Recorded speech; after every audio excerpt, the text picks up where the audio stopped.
Assalamualaikum warahmatullahi wabarakatuh. Nama saya Nur Ajia Aisyah binti Marhalim dari kelas CPM 4B dan saya bersama rakan-rakan saya iaitu Sharifah, Husnina dan Miral. Kami dari kumpulan 2 ingin membentangkan tentang jual beli menurut tafsiran Al-Quran dan Al-Hadis. Jadi yang pertama sekali pengertian jual beli dari segi bahasa ialah pertukaran sesuatu dengan sesuatu yang lain. Manakala dari segi istilah syarak pula jual beli ialah menukar harta atau benda yang mempunyai nilai mengikut cara-cara tertentu yang diharuskan oleh syarak dengan lafaz ijab dan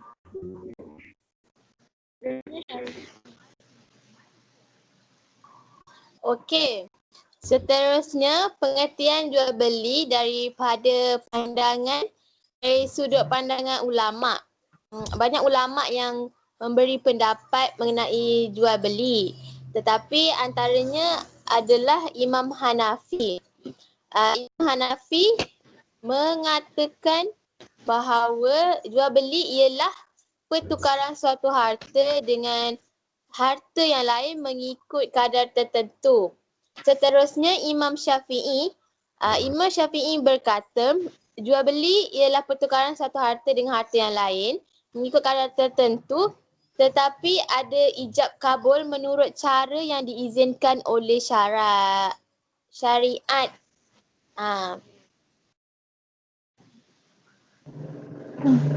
Okey.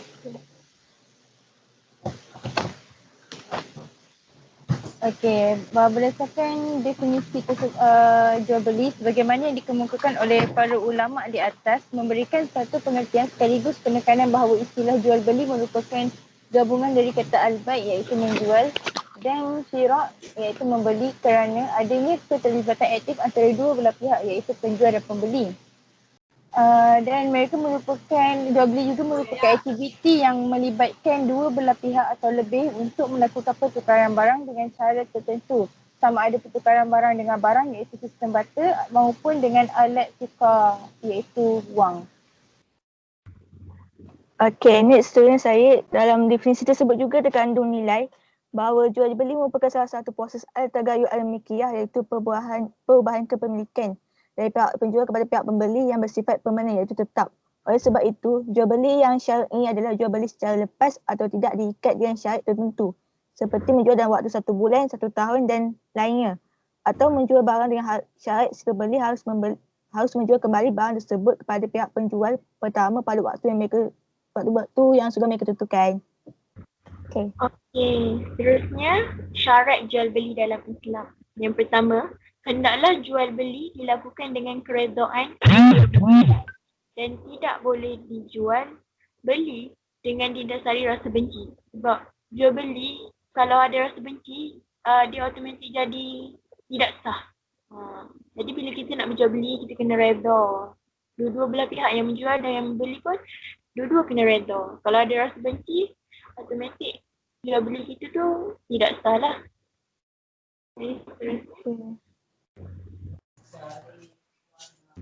Okey, syarat jual beli yang seterusnya ialah tidak boleh melakukan jual beli sesuatu yang dilarang syarak disebabkan oleh ketidaktahuan. Syarat yang tidak sah dan sesuatu yang sudah jelas dilarang.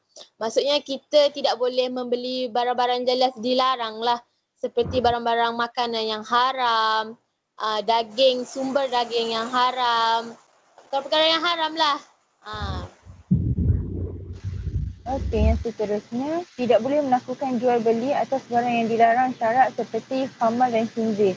Untuk pengetahuan semua, khamar merupakan sejenis arak, nama lain bagi arak.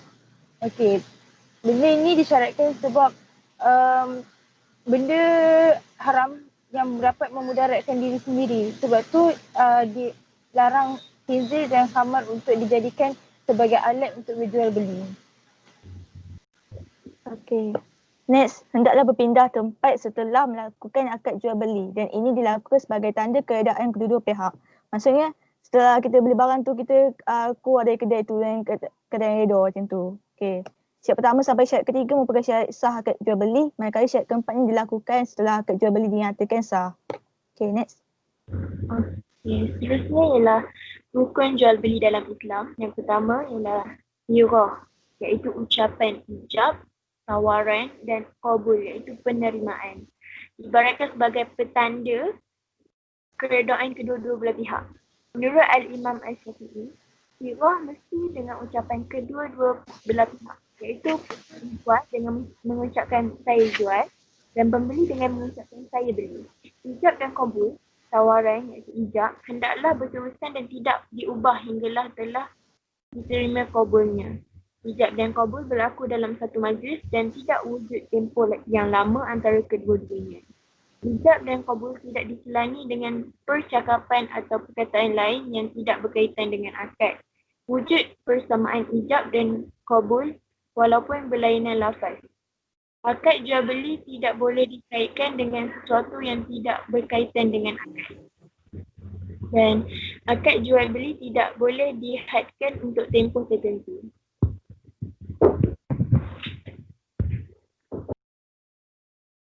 Okey, seterusnya rukun jual beli yang seterusnya ialah penjual dan pembeli.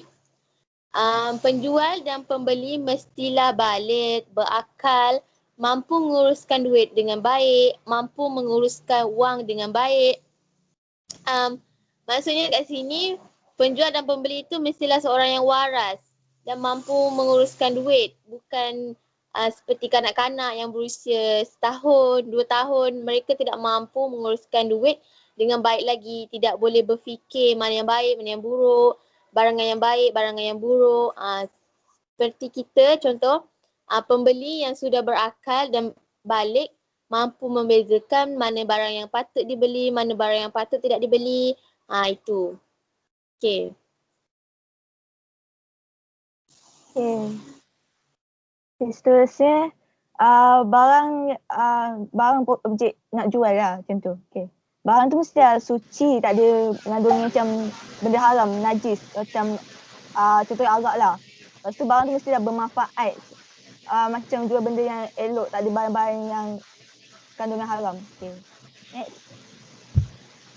Okey, last sekali rukun yang terakhir merupakan pihak al-okey, iaitu orang ataupun pihak yang melakukan akad atau kontrak secara langsung, sama ada pihak pemilik maupun pihak lain yang dijadikan wakil. Dia merupakan syarat daripada al-okey ialah seorang yang mukallaf dan tidak termasuk di dalamnya anak kecil atau orang gila sama ada dengan izin walinya atau tanpa izin dari walinya. Okey, seterusnya Sharifah boleh sambung dengan dasar hukum disyariatkannya jual beli. Okey. Hukum jual beli pada asalnya adalah harus. Ini bertujuan bagi menyempurnakan keperluan dan hajat manusia yang ingin memiliki. Seperti yang disebut dalam surah Al-Baqarah ayat 275 yang bermaksud Allah menghalalkan jual beli dan mengharamkan riba. Jelas di situ jual beli itu bolehlah dilakukan. Ia bukan satu perkara yang dilarang atau ditegah dalam Islam. Okey. Dan mengharamkan riba. Maksudnya siapa yang berurusan dalam urusan jual beli, Allah melarang secara keras untuk mengambil riba kerana orang yang mengambil riba tidak dapat berdiri melainkan seperti berdirinya orang yang di dalamnya dimasuki syaitan. Jelas di sini riba itu adalah perkara yang berdosa besarlah di sisi Islam dan jelas dilarang oleh Allah dalam urusan jual beli. Yang seterusnya dalil Al-Quran mengenai jual beli dari surah An-Nisa ayat 29, iaitu hai orang-orang yang beriman, janganlah kamu saling memakan harta sesamamu dengan jalan yang batil, kecuali dengan jalan perniagaan yang berlaku dengan suka sama suka di antara kamu. Dan janganlah kamu membunuh dirimu, sesungguhnya Allah adalah Maha Penyayang kepadamu.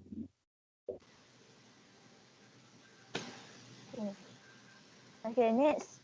Menurut hadis riwayat Bazar dan Al-Hakim, Nabi SAW pernah ditanya, usaha pekerjaan atau profesion apakah yang paling baik atau paling ideal? Rasulullah bersabda, pekerjaan usaha seseorang dengan tangannya dan setiap jual beli yang baik. Maksudnya menjual dengan barang yang halal dan bermanfaat saja. Okay, next. Yang terakhir daripada hadis riwayat Al-Baihaqi, sesungguhnya jual beli diharuskan atas dasar saling redha iaitu suka sama suka. Maksudnya dekat sini pembeli tu redha akan barang yang dijual oleh penjual tu, sebab kita ambil hak orang lain tau. Orang tu barang orang. So kita yang ambil hak dia. So mesti ada saling rasa redha tu antara satu sama lain. Kalau tidak, supaya ada keberkatan dekat transaksi jual beli tersebut. Jadi seterusnya prinsip-prinsip dalam jual beli. Yang pertama, larangan menawar barang yang sedang ditawar oleh orang lain. Dari hadis riwayat Muslim, dan janganlah seorang menawar sesuatu yang sedang ditawar oleh saudaranya, dan jangan pula ia melamar wanita yang sedang dilamar oleh saudaranya. Salah hikmah larangan menawar barang yang sedang ditawar oleh orang lain adalah untuk menghindari munculnya rasa kekecewaan, kegaduhan. Bila orang lain nak beli barang, lepas tu kita pula nak beli juga. Lepas tu kita yang dapat. Boleh orang yang pertama yang nak beli tu tak dapat, memang akan rasa marah, rasa kecewa dan boleh timbul kegaduhan. Jadi sebab itulah larangan menawar barang yang sedang ditawar oleh orang lain. Okay, seterusnya prinsip yang kedua. Sesuatu yang diperjualbelikan adalah sesuatu yang mubah, boleh dan bukan sesuatu yang diharamkan. Dalam hadis Nabi SAW banyak dijelaskan tentang larangan menjual sesuatu yang diharamkan oleh agama. Larangan menjual barang yang diharamkan tersebut tidak hanya secara zat, secara fizikal bendanya saja, tapi juga larangan memakan hasil penjualannya. Maksudnya, kita menjual sesuatu, kita tak dilarang menjual sesuatu benda haram macam arak, babi, apa semua. Even kita pegang je pun dah haram. Kita mengedarkan pun dah haram. Macam itulah. Okay, next. Okay, untuk yang ketiga, menghindari praktik perjudian dalam sistem jual beli. Okay, pada zaman ni praktik perjudian iaitu maisir dalam sistem jual beli semakin banyak ditemukan.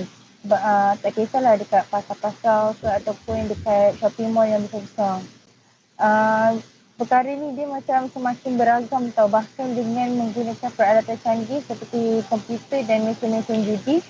Sebahagian penjual ada yang menjual barang dengan barang dagangannya dengan cara melemparkan batu, gelang dan sejenisnya, atau dengan memasukkan koin dalam mesin yang sudah disiapkan. Jika barang yang dilempar tersebut kena atau gelangnya masuk dalam barang yang diinginkan, maka si pembeli kehilangan uangnya tanpa mendapatkan barang yang diinginkan. Seterusnya, yang terakhir sekali.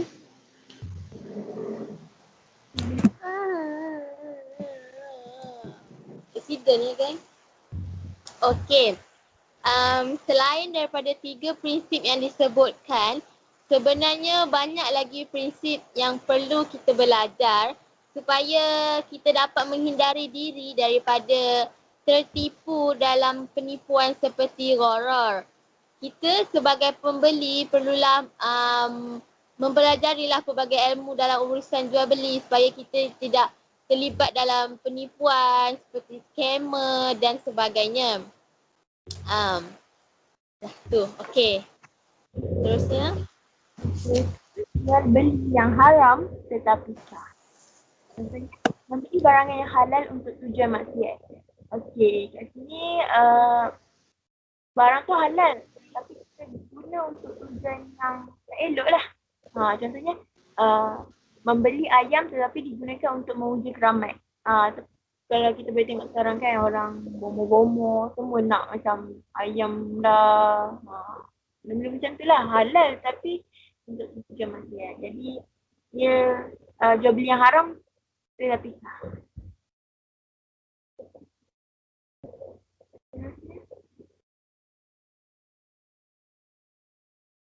Okey, antara jual beli yang sah, haram tetapi sah ialah jual beli yang dikenali sebagai hadir libat, iaitu orang bandar kepada orang desa, yang bermaksud orang desa ni tidak mengetahui harga sebenar barangan tersebut. Orang bandar datang ke desa bawa barangan jualan, menjual dengan harga tanpa sistem. Maksudnya meletakkan harga dengan sesuka hati, sebab orang kampung ni tak tahu apa-apa pasal barangan tersebut. Perkara tersebut adalah haram. Perkara yang dilakukan itu menaikkan harga sesuka hati itu adalah haram, tetapi jual beli itu sah. Itu. Okey, yang seterusnya monopoli di dalam jual beli. Contohnya membeli barang dengan terindah. Dia nak nyanyi awak tak nak cakap. Okay, seterusnya monopoli dalam jual beli. Contohnya membeli barang dengan tujuan menyekat orang lain membeli atau supaya orang lain tidak menjual barang tersebut.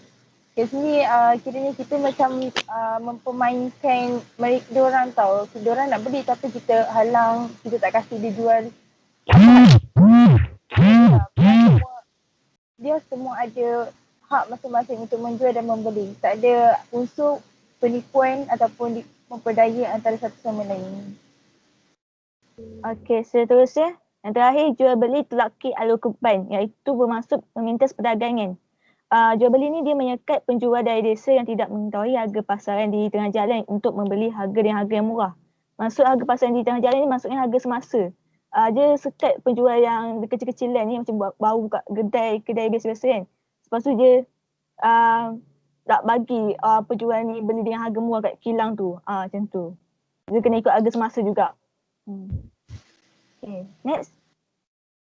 Okey, seterusnya perkara haram dalam perniagaan. Yang pertama, riba. Riba merupakan perkara yang diharamkan dalam Islam. Semua orang tahu. Orang yang menyatakan riba adalah halal akan menjadi kufur dan terkeluar dari Islam. Yelah, benda dah haram, kenapa nak kata halal lagi kan? Kerana riba ni salah satu dari dosa besar yang wajib kita elakkan lah sebagai seorang Muslim. Yang disebut jelas dalam Al-Quran dan Sunnah tentang haramannya. Dimaksudkan dengan riba ialah sebarang tambahan dalam barangan tertentu ribawi dan tambahan di atas hutang akibat penangguhan tempoh. Contohnya macam saya hutang dengan Sharifah RM100, janji nak bayar seminggu. Dalam seminggu, tempoh seminggu tu. Tapi saya lambat bayar, Sharifah kenakan riba sebanyak 100 tambahan. Jadi 200 lah. 2 kali ganda. Jadi berlaku riba di situ dan itu haram. Jadi yang seterusnya haram menjual najis. Telah berlaku ijma' di kalangan fuqaha tentang haramnya sebarang bentuk perniagaan barangan yang najis pada arak, hamil macam ni dan sebagainya. Babi, anjing, bangkai dan seumpamanya lah. Najis tu. Islam mengharamkan sebarang bentuk perniagaan barangan najis ini kerana ianya boleh mendatangkan mudarat dan kerosakan di muka bumi. Boleh mudarat kat diri sendiri dan juga di bumi kita lah. Dari Jabir bin Abdullah katanya, ia telah mendengar Rasulullah SAW bersabda pada tahun pembukaan kota Mekah, sungguhnya Allah Subhanahu Wa Taala Rasulnya telah mengharamkan jual beli babi, bangkai, arak dan patung berhala. Okey, seterusnya perkara haramnya dalam jual beli. Kita tak boleh memeras ugut dan mengambil harta dengan cara yang batil, iaitu dengan cara yang salah. Sebab Islam mengharamkan perbuatan memeras ugut dan tindakan mengambil harta orang lain dengan cara yang salah. Maksudnya kita daripada mencuri, merompak, meragut, kita memperdaya dia, judi, itu semua salah. Sekiranya seorang berkeinginan kepada barangan dan mendapatkannya daripada orang lain dan ingin mendapatkannya daripada orang lain, kita kena guna cara yang betul. Iaitu dengan cara jual beli.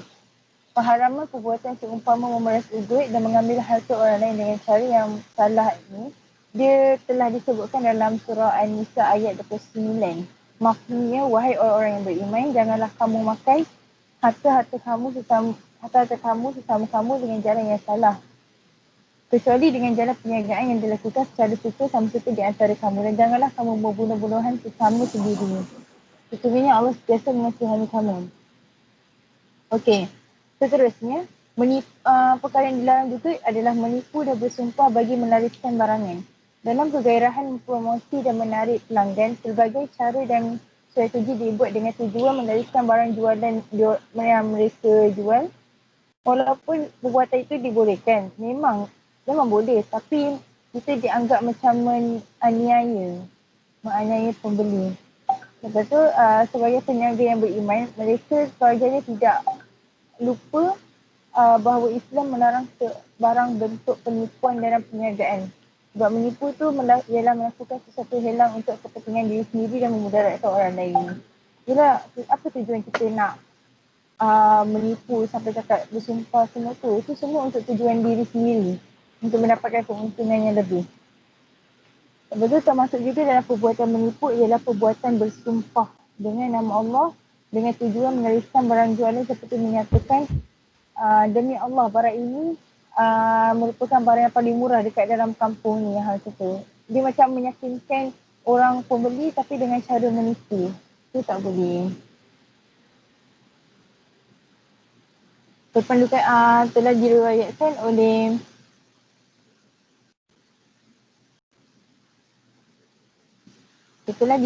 oleh Abi Qatadah Al-Ansyari walaupun sesungguhnya ia telah mendengar Rasulullah bersabda, awas kamu daripada banyak bersumpah dalam berniaga. Sesungguhnya banyak bersumpah dalam berniaga boleh melariskan barangan tetapi hilang keberkatan daripada Allah. Okay, faham? Okey, Seterusnya, perkara yang dilarang dalam jual beli ialah rasuah. Mengambil rasuah, memberi rasuah. Rasuah ini dikira sebagai dosa besar di dalam Islam tapi tidak diketahui oleh segelintir orang kerana mereka menganggap rasuah ini membawa kebaikan kepada diri mereka sendiri sebab dapat mengenali orang-orang yang berpangkat tinggi, orang-orang yang kaya, yang hebat-hebat lah, orang yang hebat-hebat. Sebab itu diorang melakukan rasuah sebab diorang fikir rasuah ni boleh membawa kebaikan pada diri sendiri, bawa kebaikan kepada perniagaan diorang. Tetapi sebenarnya rasuah itu adalah perkara yang dilarang dalam Islam sebab ia dosa besar. Rasuah ini juga dikenali sebagai duit kopi, duit tepi, duit tambahan lah untuk kita menggunakan kuasa kita untuk menyekat seseorang, contohnya untuk supaya dia orang tidak dapat barang yang diingini. So kita rasuah penjual tersebut untuk meletakkan nama kita, tetapi orang lain yang dah beli dulu, maksudnya macam tu. Dia gunakan kuasa yang ada diri dia untuk menindas orang lain lah. Macam tu. Okey, seterusnya. Larangan mengurangkan kadar sukatan dan timbangan. Okay, Islam menuntut para peniaga bersikap amanah dan tidak mengaburi mata pelanggan dengan pelbagai helah seperti mengurangkan kadar timbangan dan sukatan. Termasuk juga dalam mengurangkan kualiti dan kuantiti sesuatu barangan. Okey, contohnya lah, kita nak beli susu lembu satu tong kan. Satu tong tu contoh macam dalam 3 kg macam tu kan. Lepas tu kita dah timbang kat rumah tengok dia kurang 1 kg. So macam ada penipuan sikit situ je. Dia dah mahal lepas tu timbang macam tak betul. Lepas tu dalam surah Al-Mutaffifin Allah telah menolak peniaga yang berbuat demikian. Kecelakaan besar bagi orang yang curang dalam timbangan dan sukatan, iaitu mereka yang apabila menerima sukatan gantang cupak dari orang lain, mereka mengambilnya dengan cukup. Dan sebaliknya, apabila mereka menukat atau menipu untuk orang lain, mereka kurangi. Lepas tu, dalam firman awal seterusnya, gunakanlah sukatan bila kamu menukat dan timbanglah dengan timbangan yang adil. Yang demikian itu baik kesayangan bagi kamu di dunia dan sebaik-baik kesudahan yang mendatangkan pahala di akhirat kelak. So keseluruhan firman tu maksud kita kena timbang dengan cara yang adil dan jangan kita kurangkan barang yang ditimbang tu. Okay. Okey, hari Selasa terus pada isu pada berita harian online. Khamis 14 Februari 2019. Okey. Ini ditipu orang di laman sosial. Okey, apabila saya bulat setiap promosi iklan ketika berurusan membeli belah berbagai jenis produk kecantikan dan kesihatan melalui platform dan dalam talian. Kita kalau tengok, biasalah marketing kan, kalau jual barang mestilah dia nak menarik perhatian pembeli kan. So dibuatlah iklan yang menarik sampailah pembeli ni percaya produk tu memang betul. Saya percaya wanita lebih ramai yang gemar melayan laman sosial dan mudah tertarik membeli barangan terutama produk kecantikan. Kalau produk kecantikan alat solid ni lagilah orang tajak-tajak sikit terus jadi cantik kononnya. Harga, masalah penggunaan kad debit dan kredit. Ada masyarakat tu kena bayar, padahal harga tu murah je tapi kena bayar mahal lah. Contohnya macam tu lah. Beliau berkata pelanggan sepatutnya tidak mudah terpengaruh dengan iklan tawaran harga rendah kerana kurang pengetahuan terhadap aspek keselamatan produk. Maksudnya sebelum kita nak beli barang, contoh kita nak beli ubat kurus ke apa-apa, tak berkesan pun kita tak tengok pun dia punya ingredient ke tak. Macam orang tu tipu je, kita pun percaya bulat-bulat.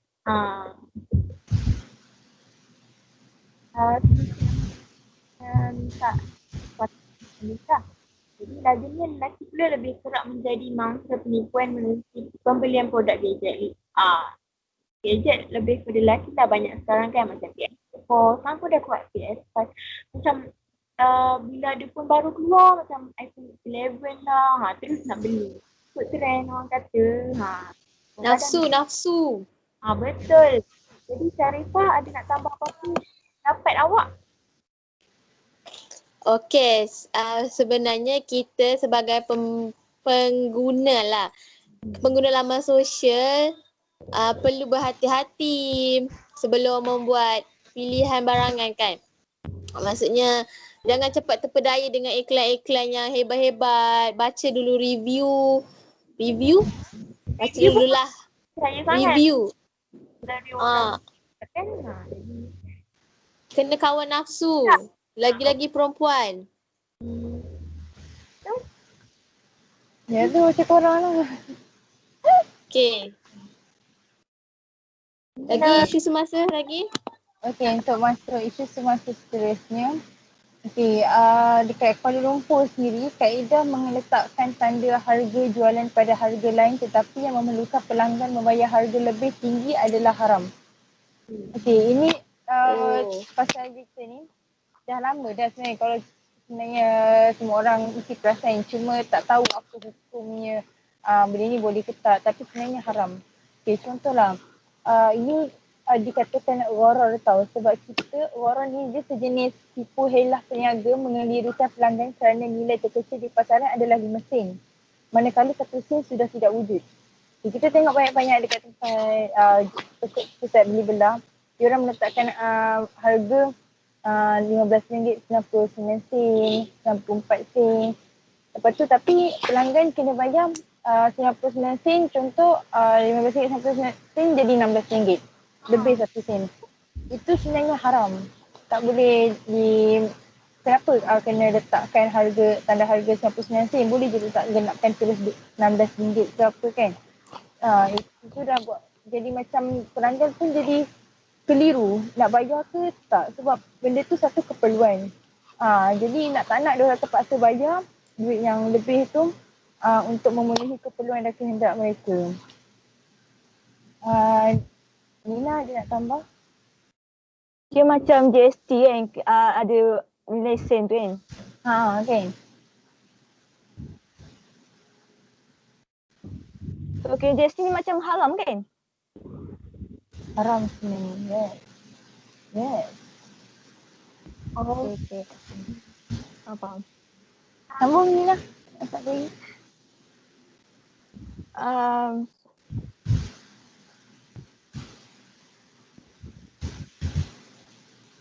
okay, kalau ikut zaman Nabi, diorang kan guna dinar dirham kan. Paling kecil dia dirham dan semua usaha niaga dirham sah. Bagaimanapun mata wang selain dirham adalah tidak sah diniagakan. Okay. Lepas tu ada apa lagi?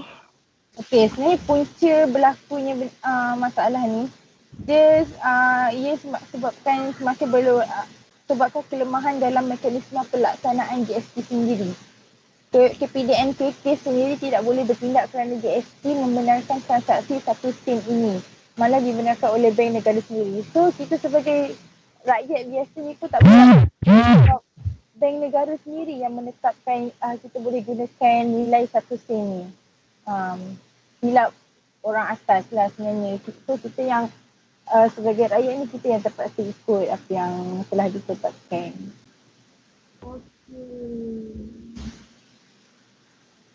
Okey, tapi untuk pengetahuan semua memang kalau dalam undang-undang harga barang sebelum GST mesti tidak ada terpikir. Dia selepas GST ni ada terpikir sebenarnya. Okay, clear semua? Okay. Faham. Okay. Ada apa-apa lagi nak tambah? Mungkin sampai di sini saja. Ada apa lagi? Ya, tak ada lah. Dah, setakat je. Sampai di sini. Tak. Okey. Sekian dari kumpulan kami. Apa sahaja yang dibincangkan mengenai jual beli. Terima kasih Ustaz. Segala kekurangan kok ada lag ke kami terlepas satu poin yang penting ke tak cukup apa yang Ustaz nak, kami mohon maaf sebab tak cukup. Terima kasih kerana bagi kami peluang untuk buat video ni. Okay. Terima kasih Ustaz Izzat. Terima kasih Ustaz. Okay.